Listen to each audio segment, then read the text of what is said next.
PDP अध्यक्ष महबूबा मुफ्ती ने Jammu Kashmir police को सोशल मीडिया ट्रैक करने से जुड़े अधिकार मिलने पर सवाल उठाए हैं।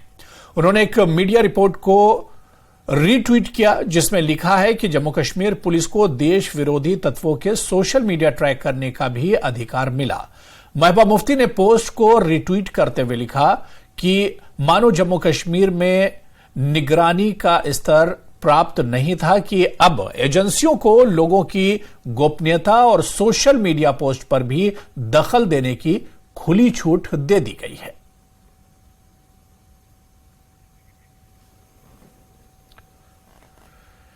शहरी निकाय चुनाव से पहले जम्मू के मेयर ने भ्रष्टाचार मुक्त अभियान शुरू किया है। अभियान के तहत मेयर ने जम्मू विश्वविद्यालय का दौरा किया और वहां छात्रों और शिक्षकों को भ्रष्टाचार के खिलाफ मुहिम में आगे आने की अपील की। इस अभियान को लेकर उन्होंने न्यूज 18 से खास बातचीत में कहा कि पीएम मोदी ने देश में भ्रष्टाचार और जातिवादी के खिलाफ जो मुहिम छेड़ी है उसे सफल बनाना है।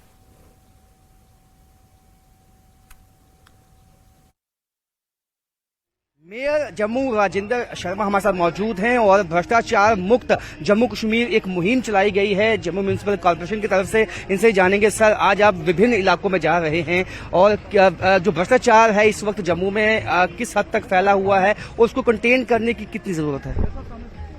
एक हमने कैंपेन चलाया है, ईमानदार जम्मू शानदार जम्मू। हम सभी जानते हैं कि हमारी व्यवस्थाओं को परिवर्तित करने की जरूरत है और उसी को मद्देनजर रखते हुए हम जन चेतना कॉरपोरेशन के थ्रू अभियान चलाया हुआ है, जिसमें हम लोगों से निवेदन कर रहे हैं कि हमारे व्यवस्थाओं का परिवर्तन के लिए हमें कुछ प्रतिज्ञा लेनी पड़ेगी और उन प्रतिज्ञाओं पे चलते हुए हमारे व्यवस्थाएं जो हैं उनमें परिवर्तन आ जाएगा। सबसे पहली ये है कि जो हमारा इलेक्शन का प्रोसेस है उसमें पैसे का प्रचलन ना हो और अगर होता है उन लोगों को हम समर्थन ना दें। दूसरा, जातिवाद का जो समर्थन है वो हम ना करें। और तीसरा, मेरा जनप्रतिनिधि जानकार होना चाहिए, शिक्षित होना चाहिए। इन तीन चीजों की प्रतिज्ञा ले रहे हैं हम जनमानस से और लोगों को आह्वान कर रहे हैं कि आप हमारा सहयोग कीजिए और हम मिलकर बदलाव लाएंगे। जम्मू विश्वविद्यालय में आने का क्या मकसद था और स्टूडेंट्स को ये चीज आप बता रहे हैं, इसके बाद आप चैम्बर ऑफ कॉमर्स भी जाने वाले हैं और विभिन्न इलाकों में जाने वाले हैं, तो पूरे समाज को इकट्ठा करने की कोशिश है।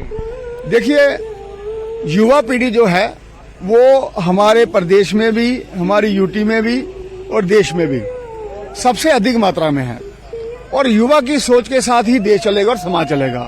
तो इसलिए पहला पड़ाव हमने यूनिवर्सिटी में रखा। आज इनके पेपर भी हैं लेकिन फिर भी ये यहाँ आए हुए हैं, मैं इनका धन्यवाद करता हूँ। तो हम सबका भी दायित्व है कि अपने अपने स्तर पर हम भी इस अभियान को आगे लें और समाज में अकाउंटेबिलिटी और ट्रांसपेरेंसी लाएं। तो भ्रष्टाचार मुक्त जम्मू कश्मीर इसलिए भी अहम है क्योंकि इनका कहना है कि अभी अर्बन लोकल बॉडी इलेक्शन होने वाले हैं और जनता से आह्वान है कि इसमें जो है करप्शन को रोका जाए। और उन्होंने माना कि यूएलबी इलेक्शन या कोई भी इलेक्शन हो उसमें करप्शन पीक पे चली जाती है, तो उससे पहले एक जन जागरण अभियान पूरे जम्मू में अब चलाया गया है। कैमरामैन चांद के साथ राजन वैद, न्यूज 18 जम्मू। आगे बढ़ेंगे, खबर अखनूर से है जहां 46वीं वाहिनी सीमा सुरक्षा बल की तरफ से बॉर्डर इलाके के गांव में मेरी माटी मेरा देश अभियान के तहत अमृत कलश यात्रा का आयोजन किया गया और अमृत कलश यात्रा में गांव की मिट्टी ली गई। 1 अक्टूबर से 13 अक्टूबर तक हर ब्लॉक पर आयोजित कार्यक्रमों में गांव की मिट्टी एक साथ मिलाई जाएगी, जिसे अमृत वन निर्माण के लिए 27 अक्टूबर तक दिल्ली भेजा जाएगा।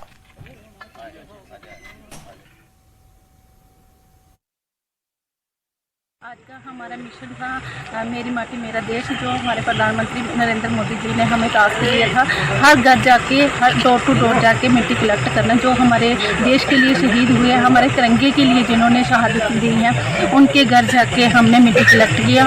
उनमें से हमारे जवान वीर, हमारे सीओ साहब भी आए थे BSF से, 46 बटालियन से, और उनके साथ जो जवान थे हम उनका भी शुक्रिया अदा करते हैं। आज के दिन उन्होंने हमारा बहुत कोऑपरेट किया हमारे साथ। उन्होंने भी घर घर जाके जो हमारे शहीदी स्मारक हैं उन पर मिट्टी कलेक्ट की है। तो मैं हमारे प्रधानमंत्री जी का शुक्रिया अदा करते हैं जिन्होंने हमारे लिए इतना कुछ किया है, और ख़ासकर वीर जवानों के लिए जो शहीद हुए हैं उनके लिए इतना कुछ कर रहे हैं। ये दिल्ली में अमृत वाटिका बनने जा रही है। जिन्होंने देश के लिए, तिरंगे के लिए जिन्होंने शहादतें दी हैं, जो शहीद हुए हैं हमारे भाई, हमारे बुजुर्ग, उनके घरों से, उनके आंगन की मिट्टी लेनी है। फिर ये मिट्टी हमने दिल्ली में जहाँ जो वाटिका बन रही है उसमें जाके डालनी है, ये उनके आंगन की मिट्टी। तो इसका ये महत्व है। हम शुक्रिया अदा करते हैं माननीय नरेंद्र भाई मोदी जी का, भारतीय जनता पार्टी का, जो ऐसे कार्यक्रम चला रही है, जो हमारे शहीदों को याद कर रही है। एम्स जम्मू ने JSS academy of higher education and research Mysore के साथ समझौता ज्ञापन पर हस्ताक्षर किए। इस समझौते से एम्स जम्मू और JSS मैसूर मिलकर स्वास्थ्य सेवा वितरण, चिकित्सा शिक्षा और अभूतपूर्व अनुसंधान में आगे बढ़ेंगे, जिससे बड़े पैमाने पर रोगियों और चिकित्सा समुदाय को लाभ होगा। समझौते के तहत शैक्षणिक कार्यक्रमों, संयुक्त अनुसंधान, संयुक्त मास्टर्स और डॉक्टरेट कार्यक्रमों को बढ़ावा दिया जाएगा।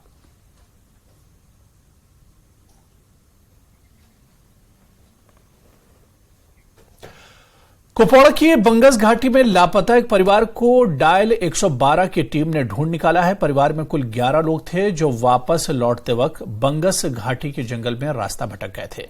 काफी देर तक जब परिवार को सही रास्ता नहीं मिला तो उन्होंने डायल 112 की टीम को कॉल किया, जिसने परिवार का पता लगाकर उन्हें सुरक्षित निकाल लिया।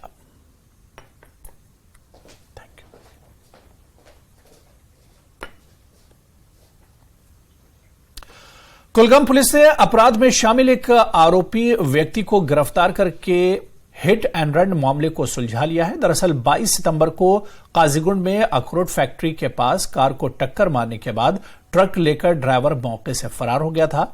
इस दुर्घटना में मारुति इको वाहन का चालक और 6 यात्री गंभीर रूप से घायल हो गए थे, जिसमें से इलाज के दौरान 4 घायलों ने दम तोड़ दिया था। काफी जांच के बाद पुलिस ने इस मामले में ट्रक को बरामद कर लिया है और ट्रक ड्राइवर को भी गिरफ्तार कर लिया है। सांबा पुलिस ने जानलेवा हमले में शामिल कुख्यात अपराधी शालू को गिरफ्तार कर लिया है। 3 सितंबर को शालू ने रंगून कैंप के पास अपने घर के बाहर विपिन चौधरी नाम के शख्स पर जानलेवा हमला किया था। इस हमले में विपिन के पेट और छाती में गंभीर चोटें आई थीं।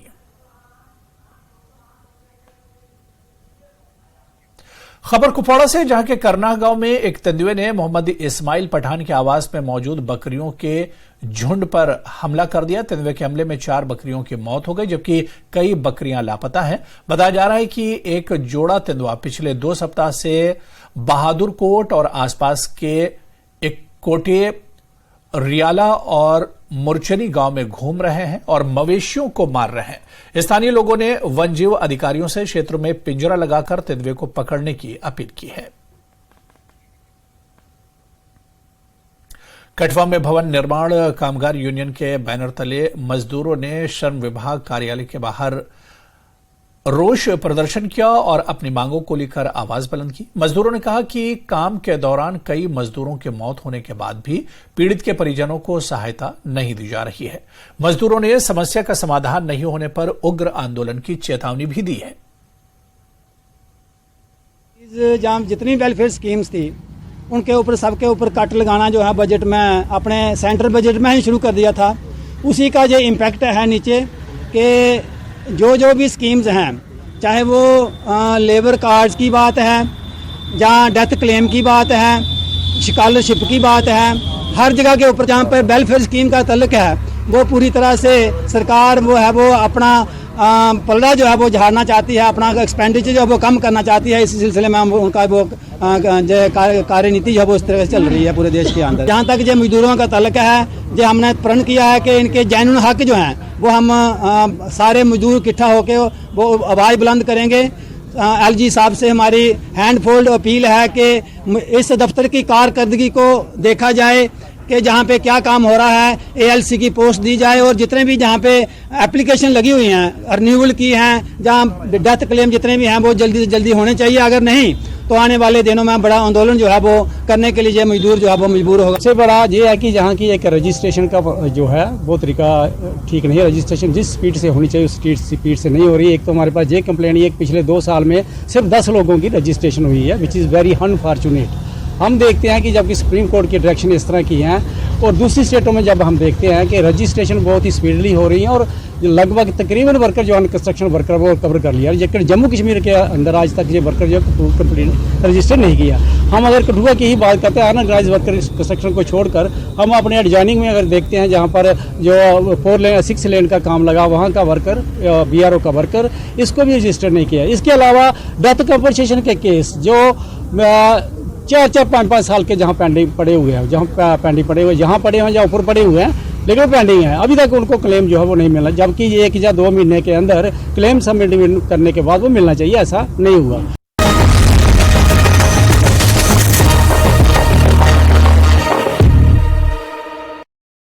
जताई खुशी, पीएम मोदी का जताया आभार। केंद्रीय मंत्री अनुराग ठाकुर ने बिल को बताया ऐतिहासिक।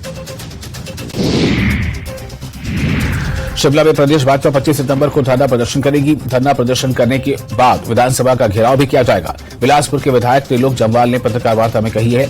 ये बात उन्होंने कहा कि प्रदेश की कांग्रेस सरकार हिमाचल प्रदेश में इतनी बड़ी त्रासदी आई है, बरसात से भारी नुकसान हुआ है और इन सब को लेकर के बीजेपी अपना आंदोलन करेगी।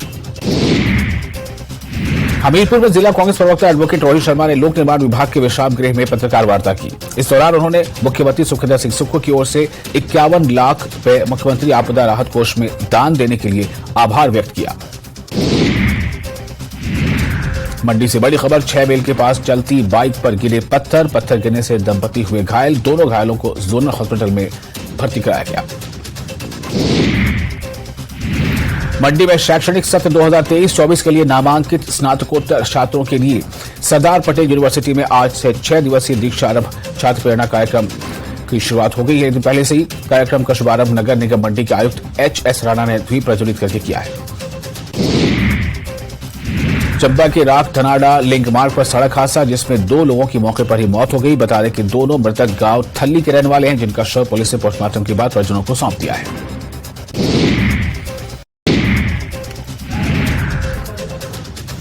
बंदूक उठाकर लोगों को मरवाने वाले राजभवन के करीब NC नायब सदर उमर अब्दुल्ला ने लगाया इल्जाम। कहा, उन लोगों को कौम से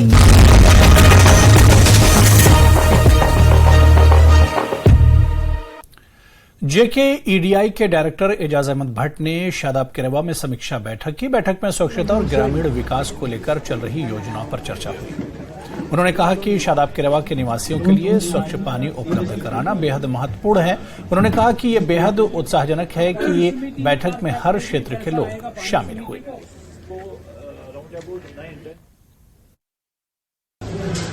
चूँकि गवर्नमेंट की इंस्ट्रक्शंस होती हैं, अक्सर बेशतर हम रिव्यू करते रहते हैं बैक टू विलेज में एज ए प्रभारी अफसर।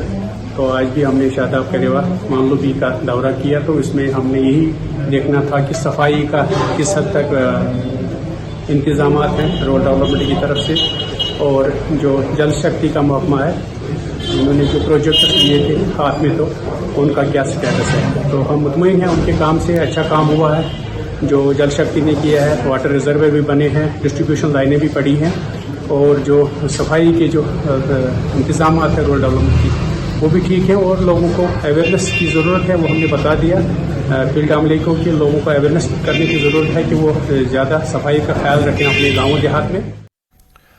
उधमपुर के इंडोर हॉल में 2 दिवसीय जिला बैडमिंटन चैंपियनशिप का शुभारंभ हुआ। चैंपियनशिप का आयोजन जिला बैडमिंटन एसोसिएशन की तरफ से किया गया है, जिसका मकसद युवाओं को खेल प्रतिभा को निखारने का अवसर देना है। चैंपियनशिप में जिले से करीब 70 खिलाड़ी हिस्सा ले रहे हैं। हम जानते हैं कि यहाँ पर अभी डिस्ट्रिक्ट हमें खेलने आए हैं। यहाँ पर अगर हमने अच्छा परफॉर्मेंस दिया तो हमें आगे भी खेलने के लिए लेके जाएंगे। हमें पहले डिस्ट्रिक्ट के बाद इंटर डिस्ट्रिक्ट, स्टेट और जो कि पूरा जो ये सिस्टम बना रखा है ये सारे सब लोगों के लिए काफ़ी लाभकारी सा है। और सबसे अच्छी बात यहाँ पर ये है कि जो सर्कुलर घुमाया जाता है कि जो टूर्नामेंट्स आ रहे हैं ये हर स्कूल में घुमाया जाता है, तो इससे जो है जो अवेयरनेस होती है इस बैडमिंटन या कोई भी टूर्नामेंट्स के बारे में काफ़ी अच्छे से होती है।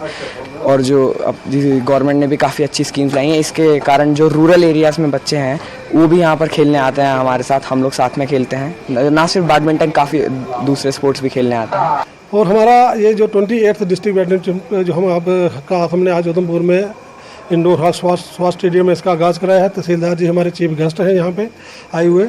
ये 2 दिन की टूर्नामेंट करने जा रहे हैं और हमारे यहाँ पे बच्चे 70 के करीब बच्चे आए हुए हैं।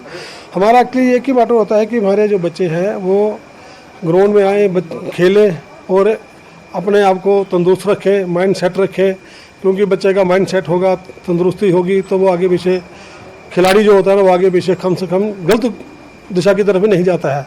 और हमारा यही है कि हम पिछले 10-15 साल से यही कोशिश कर रहे हैं कि हमारे इस जो बच्चे हैं वो किसी न किसी गेम के साथ जुड़े, सिर्फ बैडमिंटन में किसी न किसी गेम के साथ जुड़े, ताकि जो अपना फालतू टाइम बाजार में घूमने से अच्छा कि वो अपना पसीना ग्राउंड में निकालें, जिससे कि उन्हें सेहत भी तंदुरुस्ती मिलती है और माइंड भी उनका एकदम फर्स्ट क्लास रहता है। कहते हैं हेल्दी माइंड होता है तो हेल्दी ही शरीर होता है और बच्चा भी पढ़ने में अच्छा होता है। तो मैं बच्चों से यही कहना आपके माध्यम से यही कहना चाहता हूँ कि बच्चों ज़्यादा से ज़्यादा ग्राउंड के साथ टच करें। अब वो ज़माना नहीं, पहले कहते थे ना कि पढ़ोगे लिखोगे होगे खराब, आजकल हो गया कि खेलोगे कूदोगे तो बनोगे नवाब। क्योंकि हमारे बड़े ऐसे प्लेयर हैं, कोई एसएसपी रैंक पे बैठा हुआ है, कोई आरबीआई बैंक में लगा हुआ है, कोई किसी जॉब में स्पोर्ट्समैन लगे हुए हैं। और गवर्नमेंट ने नई पॉलिसी निकालती है, वैसे भी नई पॉलिसी आज आप नहीं सुनी होगी आपने कि जो बच्चा एक स्पोर्ट्स कोटे में खासकर जैसे जो बच्चा कोई एक डिस्ट्रिक्ट को स्टेट को रिप्रेजेंटेट करता है, उसका एक सर्टिफिकेट बनता है, उसे किसी न किसी डिग्री में उसका फ़ायदा मिलता है। अगर वो उसका आगे जाके खेलता है, एशियन गेम में चला जाता है या कॉमनवेल्थ गेम में चला जाता है या आगे जाता है, तो अगर कॉमनवेल्थ में जो बच्चा खेल के आता है उसका आते ही पुलिस में भी डीएसपी की जॉब आराम से मिल जाती है। तो इसलिए मैं कहता हूँ कि इस वक्त स्पोर्ट्स जो बच्चे हैं स्पोर्ट्स में आए, खेलें और अपना स्पोर्ट्स के थ्रू एक फ्यूचर तैयार करें। पामपुर में सरकार की तरफ से सिंचाई के लिए किसानों को जो पाइप दी गई, किसान सिंचाई की जगह उन पाइपों को उखाड़कर खेतों की फेंसिंग कर रहे हैं। कृषि विभाग का कहना है कि ऐसे किसानों के खिलाफ कार्रवाई की जाएगी, क्योंकि करोड़ों रुपए खर्च कर केसर की खेती के लिए किसानों को सिंचाई की सुविधा मुहैया कराई गई, लेकिन किसान उसका लाभ लेने की जगह उसे बर्बाद कर रहे हैं।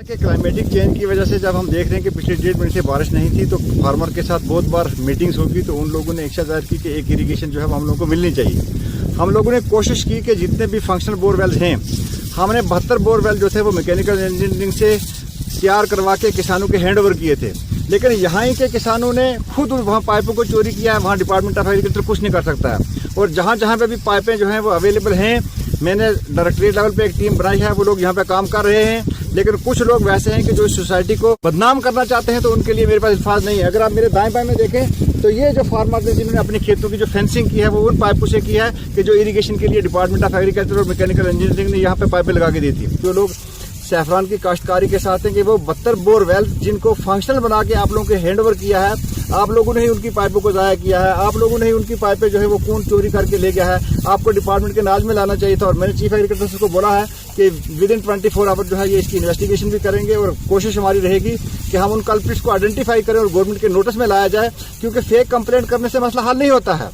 कल जब किसानों ने हम लोगों को पूछा कि क्या करेंगे, तो हमने उनको ये जानकारी दी कि 22 बोरवेल में फर्स्ट फेज में हम चल रहे हैं, आस्ता आस्ता आगे जाने की कोशिश कर रहे हैं। लेकिन यहाँ पर लोगों की जो अपनी कंट्रोवर्सीज हैं, जो ग्रुप बंदी है, जहाँ पाइपें चोरी होती हैं, उस लिहाज के लिहाज से जब तक ये डिपार्टमेंट के साथ ताउन नहीं करेंगे तो कोई काम जो है वो। गुलबर्ग के कनिहामा मागाम गांव में स्वर्गीय गुलाम मोहम्मद कनिहामी की 22वीं पुण्यतिथि मनाई गई। विधायक रह चुके गुलाम मोहम्मद कनिहामी इसी गांव के रहने वाले थे। उन्हें कश्मीरी हस्तशिल्प और कानी शॉल को दुनिया से परिचित कराने और इसके लिए विशेष तौर पर याद किया जाता है। कनिहामी की पहल से लाखों लोगों को रोजगार मिला। लोगों ने पुण्यतिथि पर याद करते हुए उन्हें श्रद्धांजलि दी। जहाँ तक कि मरहूम कानिहामा साहब का ताल्लुक है, वो एक शख्सियत ऐसी गुजरी है जिसने ज़िंदगी के हर एक पहलू में लोगों की खदमत की है। पहला एरिया जहां बिजली आई है, जहां पानी आया है, जहां सड़कें बनी है, जहां एजुकेशन डेवलपमेंट हुई है, जहां हेल्थ डेवलपमेंट हुई है, तो कान्हा साहब का ये एक देन है। और सबसे बड़ा जो कान्हा साहब का देन है, जिसमें इस वक्त कश्मीर में लाखों लोगों की ज़िंदगी का खर्चा चल रहा है, वो रिवाइवल ऑफ कानी शाल है। कानी शाल से सिर्फ कश्मीर को ही नहीं बल्कि कंट्री को बहुत सारा फॉरेन एक्सचेंज आ रहा है। लाखों के घरों के दिए कान्हा साहब की मेहनत और मशक्क़त की वजह से जल रहे हैं। और जो आर्ट ख़त्म हुआ था, जो एक विंटेज आर्ट बन चुका था, कान्हा साहब ने वो रिवाइवल किया और ये एक पेटेंट प्रोडक्ट का है जम्मू कश्मीर का। पहला कानून साज असेंबली बनी थी, उसके मेंबर रह चुके हैं और बहैसियत एक असेंबली मेंबर उनका बहुत कंट्रीब्यूशन रहा है इस इलाके की तामीर तरक्की में। यूएन में भारत ने पाकिस्तान को एक बार फिर लताड़ लगाई है। संयुक्त राष्ट्र महासभा के 78वें सत्र के दौरान देश की प्रथम सचिव पेटल गहलोत ने कहा कि पाक आदतन अपराधी बन चुका है। भारत के खिलाफ गलत प्रचार करना ही उसका मकसद बन चुका है। पाकिस्तान की तरफ से यूएन में कश्मीर का राग अलापने पर पेटल गहलोत ने कहा कि पाकिस्तान को बेबुनियाद आरोप लगाने की जगह अपना घर ठीक करना चाहिए। Pakistan has become a habitual offender when it comes to misusing this august forum to peddle baseless and malicious propaganda against India. Member states of the United Nations and other multilateral organizations are well aware that Pakistan does so to deflect the international community's attention away from its own abysmal record on human rights. We reiterate that the Union territories of Jammu and Kashmir and Ladakh are an integral part of India. Matters pertaining to the UTs of J&K and Ladakh are purely internal to India. Pakistan has no locus standi to comment on our domestic matters.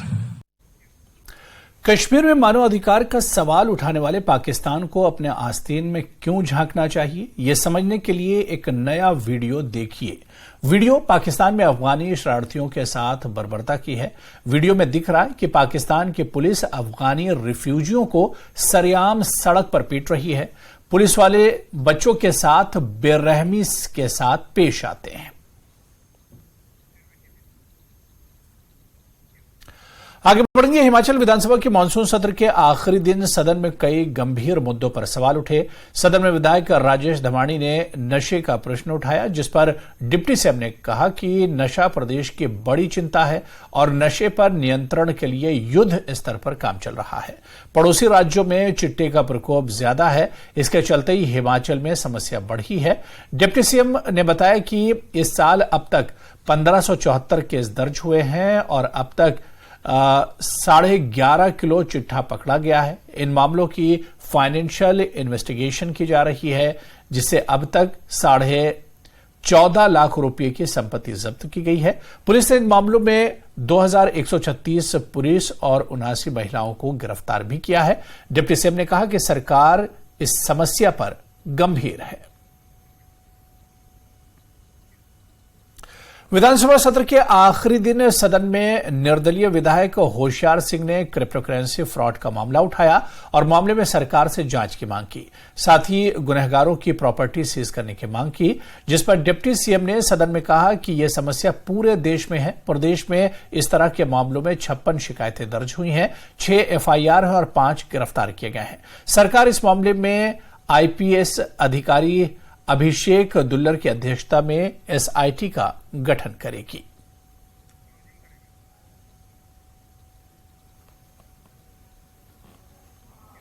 तो चलिए, इस bulletin में भी फिलहाल इतना ही। नमस्कार।